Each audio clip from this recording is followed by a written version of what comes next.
Hey, what's going on, everybody? Welcome to the first episode of Commander Talk with Rob Johnson. I am so happy to have you guys with me tonight. Welcome to week one of the preseason, the actual preseason. Hall of Fame game is out of the way. Now we are here for Commander Talk, episode one with Rob Johnson. I'd like to make sure we get those comments, I'd like to make sure that we are engaging. That means please, everyone, share this live. Again, please share this live. We are here to talk Commanders and Browns here on the Legacy Maker Sports Network. Ladies and gentlemen, welcome to the show once again. Tonight, the Cleveland Browns face off against the Washington Commanders at 7:30 p.m. Eastern, 6:30 Central. And we are here tonight to talk about the Washington Commanders. We're here to talk about what needs to happen in the preseason. What we're going to do is, as the games go on, I'll bring you guys more highlights. Like, for example, next week, and then from week three, actually, I believe week three, they play the Baltimore Ravens. And I believe that Legacy Maker Sports Network will be in the house for that show.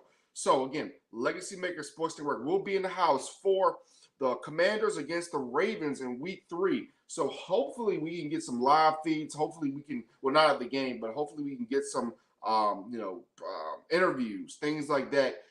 Get some talk about what's going on the field for the Legacy Makers Sports Network and the Washington Commanders. Now, let's talk about tonight. We don't have a lot of graphics. We don't have a lot of video, as I said. That's going to come more in episode two every Friday. Now, some of that it's going to have to change up because the days of the game, that's where I'm going to bring you Commander Talk. During the regular season, it's probably going to be on a Tuesday or Wednesday, but more than likely it'll be one of those 2 days because we have to get the Monday night game out the way. We have to get the other games out of the way. We got a lot of stuff coming down the pike here for Legacy Maker Sports Network when it comes to the Washington Commanders and football overall. Like I said, make sure you guys drop in the comments. Make sure you guys are sharing this video. Again, make sure you guys are sharing this video so you can let me know that my hard work is being put to use in a positive manner. Now, let's talk about tonight. Let's talk about things that we need to see. First of all, let's look at cornerback Emmanuel Forbes, the number 16 pick, first pick over the number 16 pick in the first round of the NFL draft. Forbes looks like he might not play tonight. He's questionable. What I will say is this. I need to see Forbes eventually. I understand that he may have an injury. I need to see him in games. I need to see what he can bring because what he's going to have to deal with in this NFC East is going to be treacherous. When you talk about Lamb, you talk about Brown. When you're talking about the new Jalen Hyatt, the wide receiver who was drafted out of Tennessee, I think he's going to be a problem for the Giants, and he's going to be a menace to the rest of the NFC East if they can get him the ball correctly. If Daniel Jones can do what Daniel Jones does and does it better than what he's done in the last few years. He improved last year, but still a lot of improvement to go. You look at the second round, the 16 pick. All of them were 16 picks except the third round. The third round was a 34th pick. The fourth round was 16th. The fifth round was the second pick. And the sixth round was a 16th pick. And then you had a 16th pick again in the seventh round. So I'm going to read off some names here. You have Jartavius Martin, the other cornerback. We're going to see what he can do. He should play in this game. Ricky Stromberg, he is a center. And most times, and he was picked in the third round, most times we pick a center in the second and third round, you anticipate that they're going to play. You anticipate that they are going to make an impact on your team. And we've seen a lot of centers go in the second and third round, who, in my opinion, should have gone in the first round. So we'll see how his game translates tonight. Then we have Braden Daniels, a guard, in the fourth round. We'll see how he does. The most important thing, ladies and gentlemen, is that this offensive line continues to come together. This offensive line makes that transition. Because when you talk about the Washington Commanders, you talk about them trying to change the offense. Eric Bieniemy is trying to implement a new structure. He's trying to implement something that is going to give them the type of offensive juggernaut that he had in Kansas City. But as you saw in the Super Bowl with Kansas City and Tampa, if you don't have a good offensive line, it really doesn't matter what your quarterback and receivers can do. Doesn't matter if you have Patrick Mahomes. It doesn't matter if you have Tyreek Hill. In this case, it doesn't matter if you have a Terry McLaurin. It's not going to matter, ladies and gentlemen, if your offensive line cannot protect your quarterback. And when you have a quarterback who is not the greatest to begin with, that becomes a problem as well. Not saying that Sam Howell is not going to be a good quarterback. I've been on the record. I said he's a 5th-round pick. Not the biggest fan. However, we give on this show and when we do the Legacy Makers Sports Network, and as far as me, Robb Johnson, what I do, I give everyone a chance. I give everyone a chance, and I just can't go off of one game because I'll continue to say what I said. If there was that much confidence in Sam Howell would have played more games. Sam Howell would have went in for the inept Carson Wentz when the playoffs have been on the line. Now, if Sam Howell had gone in against the Cleveland Browns, a game that we were actually at where we covered, if he had gone in that game and he had played well, and they had played well against Dallas, they had made the playoffs, I said, yes, Sam Howell is on his way. But you wait till the last week 18, to play Sam Howell. I had a problem with that. If he was the next big thing, if he was the thing that was supposed to carry the Washington Commanders over the top, then he should have played earlier. I believe that getting rid of Taylor Heinicke was a huge mistake. I believe that a guy like Taylor Heinicke with Eric Bieniemy could have done magic. Again, I am going to give Sam Howell the benefit of the doubt. I'm going to let Sam Howell come into the system. I'm going to let Sam Howell see how he plays with a coach that has the intensity and has the pedigree of Eric Bieniemy. Since he got there, 5 AFC Championship game appearances, 2 Super Bowl championships.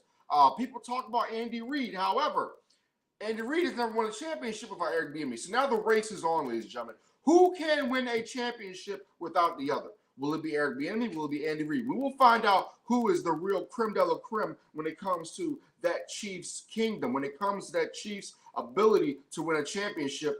We'll see if he can take this Commanders team far.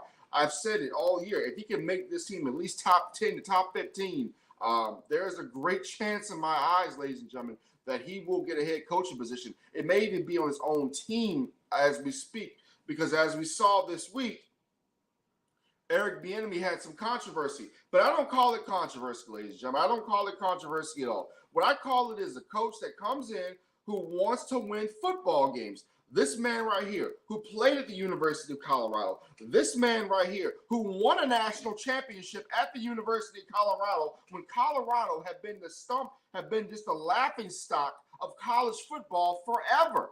This man came in with a group of other young men, and they changed the culture. That's why when you hear Eric Bieniemy talking about changing the culture, when you talk about Eric Bieniemy and you hear him saying that he has certain ways of doing things, when he came up under McCarthy, they had certain ways of doing things. They had certain ways to why they won football games.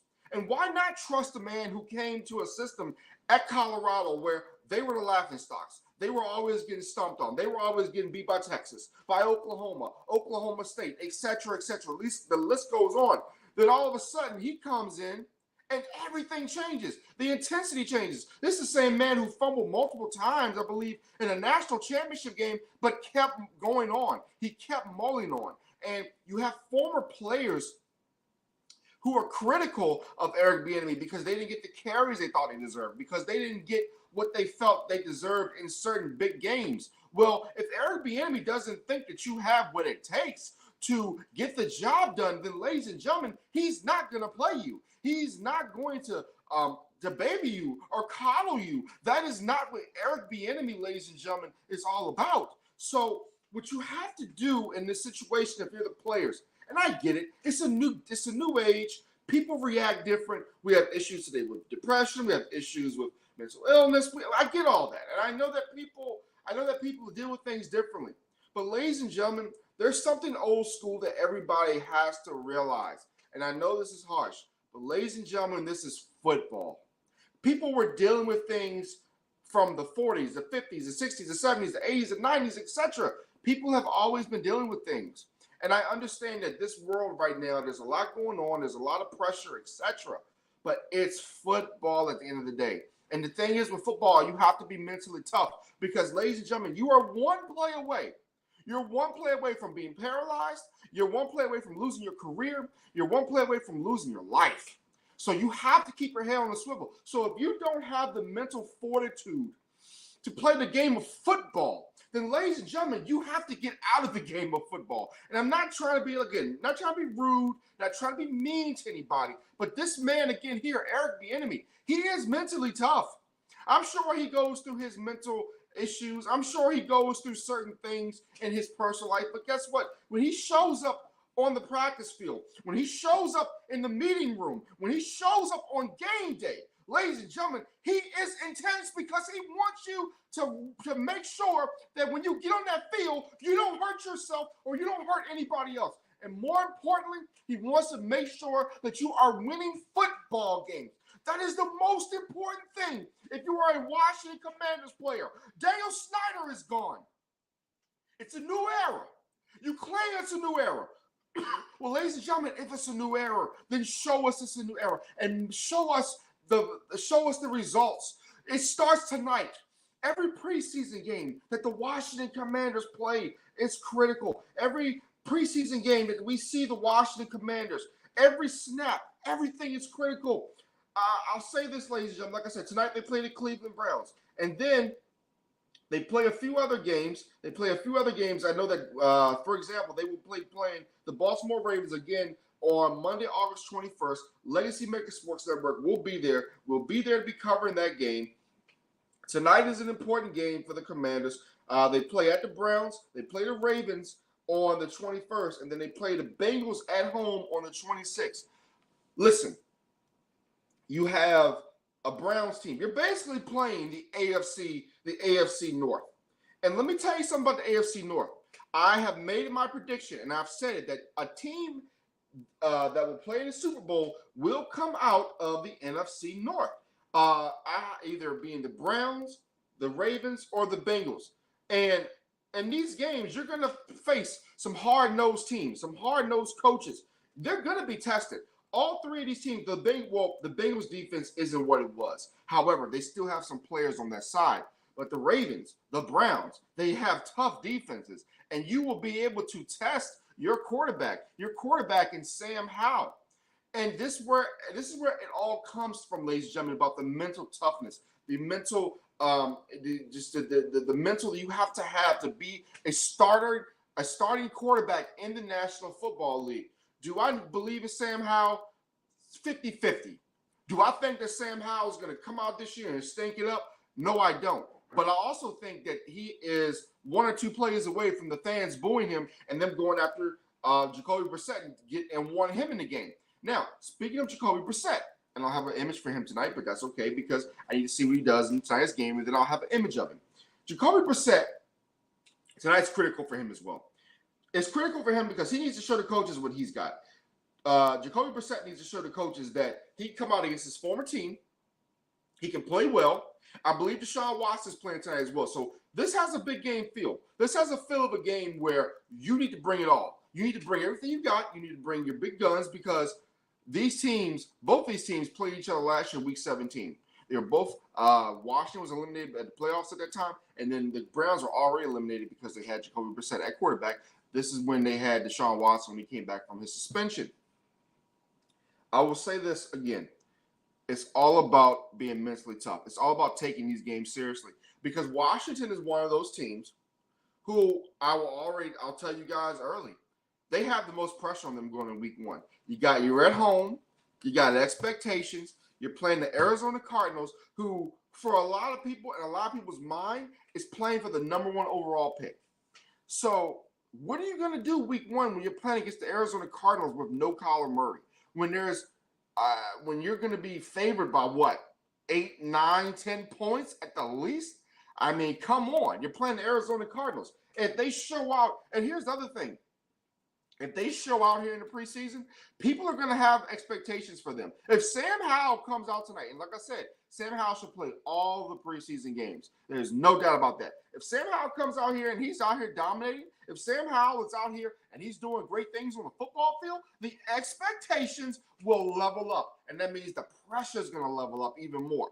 There's going to be pressure on this young man because he is leading the new era. He is leading a Commanders franchise that is trying to get out of the doldrums from last year. Even though you had a guy like Chase Young come back and reinvigorate this team Week 18 against the Dallas Cowboys, Even though you have a defense that has, when you have defensive linemen, you have players that can make an impact on this football team.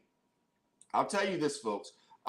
When you think about, and you all can follow me down there, Commander Talk with Robb Johnson. Follow us on the Legacy Maker Sports Network on Facebook and YouTube at the Legacy Maker Sports Network. Getting back to this game again. We talked about the rookies. We talked about who we need to see. Let me give you a quick history. The Browns all-time, I don't have the preseason, but the Browns all-time are 35-12-1 against the Washington Commanders. Now, as we already said, it looks like Emmanuel Forbes will not be playing tonight because he has an injury. I don't know. He's questionable. I don't exactly know. We'll see once game time starts. Now, other than Sam Howell, let's talk about some other positions. Brian Robinson Jr., I don't think he'll play tonight. He's still coming up. He came off that shooting last year. I think you need to rest his body up as much as possible. But when you have an Antonio Galloway, a Chris Rodriguez Jr., and Jonathan Williams, they need to play snaps. Terry McLaurin, you don't need to play him. Jahan Dotson, he needs to play. Chris Samuel, he needs to play. Max Mine, Byron Pringle, Casimir Allen, Kydrick McCowan, Mitchell Tinsley, Bryson Tremaine, they need to play. They need to see what they have. When you look at other positions, Logan Thomas definitely, in my opinion, will not play. He shouldn't play because, he's very valuable for them going through the season.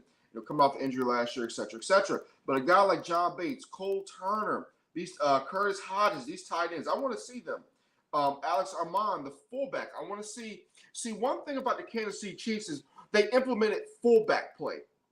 So I want to see what Alex Armand breaks tonight. I want to see how Eric Bieniemy gets him into the system tonight. I need to see, again, the offensive line. I need to see the defense. I need to see what guys like Deron Payne and Jonathan Allen can do, Montez Sweat. Of course, like I said, they probably won't play tonight, but I need to see them in the preseason. Washington cannot afford to be just sitting guys. Guys need to get out there. They need to get snaps. And by the way, Patrick Mahomes will be playing in the preseason game for the Kansas City Chiefs. If you remember, Kansas City played the preseason last year. The Philadelphia Eagles played their starters in the preseason last year. Why did they do that, ladies and gentlemen? Because they are trying to fine-tune their machine going into the regular season. I think that Washington, when they get a chance, need to play all the players, all the starters, because I think that is critically important. So that's how I look at things. Now, how do I look at tonight's game? How do I think it's going to go? I think that Washington's going to do good. I think that Washington's going to come out. They're going to play a safe type of offense. I think that they're going to put Sam Howell in some good positions if he plays. I think that they're going to show a little bit, not too much, but a little bit about what this offense can do. Eventually, as I said, when you get to the Ravens game, which will be on the 21st, you need to be able to show a little more. That's your dress rehearsal. You wouldn't call the Bengals game your dress rehearsal. Probably that it used to be weeks 1 and 2. You just play a few games and get your feet wet. Week 3 usually would be your dress rehearsal. You came out, you showed everybody what you got, etc. So if you're the Washington Commanders tonight, you need to show, I hate to say this word because I know it's been thrown around all week. You need to show intensity. You need to show that you have been prepared correctly. You need to show that you are taking the coaching and running with it in stride. If you're the Washington Commanders, take tonight as a lesson. Go in there. Start now. Again, start now. The Commanders need to start now because they have the ability to be a really good football team. They have the ability. I'm not going to say to win the NFC East. I think that's more of an Eagles-Dallas, more of a Philadelphia and Dallas thing. I think they have the ability to get a wild card position. I think they have the ability to get a wild card, upset somebody in the first round. Something like that, because their defense is so good. Chase Young has come back with a vengeance. They did not pick up his fifth-year option, which is a problem. But especially if he comes out and balls this year. Can you imagine if he balls and he demands $30 to $40 to $50 million more than what his value was before? That's just absolutely crazy. Absolutely crazy. Well, ladies and gentlemen, thank you guys so much for watching episode 1 of Commander Talk with Robb Johnson. I will be back next week. Let me see again when that game is going to be. I have to make sure. Let me see. That game is August the 21st, again, which is a Monday night. So today being August the 11th, we will do that game on that Monday. So what I'll do is I'll do Commander Talk with Robb Johnson on that Monday because the game is Monday. Then the Bengals game is 5 days later. I believe that's a Saturday. So I'll be doing that game on that Saturday before the game starts. And then on the regular season, we'll be doing Tuesday or either Wednesday, more than likely Tuesday.